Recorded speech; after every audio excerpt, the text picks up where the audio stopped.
So, ito yung inupahan namin, guys. Char, isusan ko kay Ate Kim. So, pasok tayo. Charan. Itutur mo kami sa mer. Anak aw doon na camera. Asos. So, ayan. Malaki siya, guys.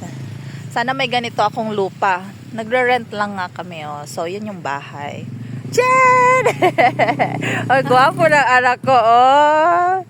Supo ka ako. Tingnan mo yung ilong mo. Same sa akin. Sulutit na iya. So, ang laki, guys. So, ari ko, may tubak man. Nagipiste, uy. Okay, so, let's go. Let's move. Grabe, ang ganda. Ay, ba sugad nga halaman nga ginuutan. Gusto ko yung ganito, oh. Di ba may inuutan to? Ito, oh. Gusto ko yun. Tapos ginagataan. Ano ba yun? So, ayan. So, ayan, guys, yung bahay. Meron kaming coconut. May banana din sa likod. So, let's come inside. So, ito yung terrace nila. So, dito kami nagpapahingahan. Pag boring kami. So, let's come inside. Open the light. Tadaan! So, ayan siya. May sofa siya.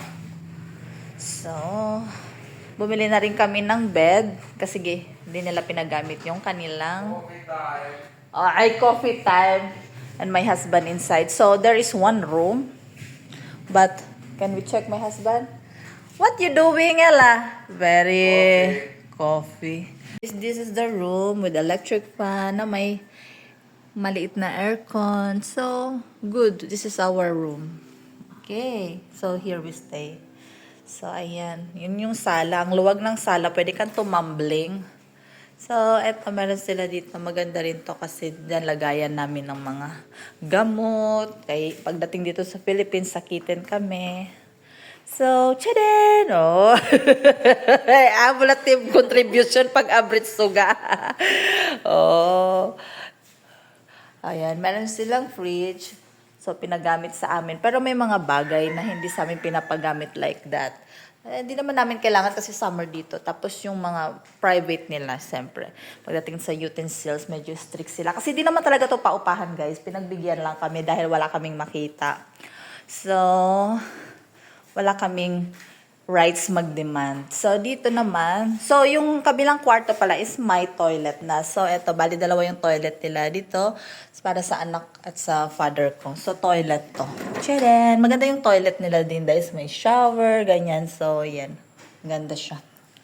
Aray ko! So, eto yung dining. Eto, hindi sa amin to pinapagamit. Siguro natatakot na mabasag yung salamin. So, eto yung dining. Sobrang laki, guys. So, 6 persons. Tapos, yung lutuan namin. Ayan. So, galing to sa bahay namin. Sa kabilang bahay. So, diyan kami nagluluto. Malaki din yung kusina nila kung saan may lababo. Ayan. So, makalat ang kwarto mo, ana. Knock-knock. Welcome. For sure, makalat din. Aditak anak kay puro crush na. Badaw! Ayan. So, ito yung kwarto nila. Nagpapawino. Ngayon pa lang siya nagliligpit. No, it's not so dirty. So, pwede na. So, ayan. At least meron maganda yung tinutuluyan namin dito. So, ito ang importante kasi yung asawa ko nahirapan matulog pag hindi maganda yung hinihigaan niya. So, yun lang.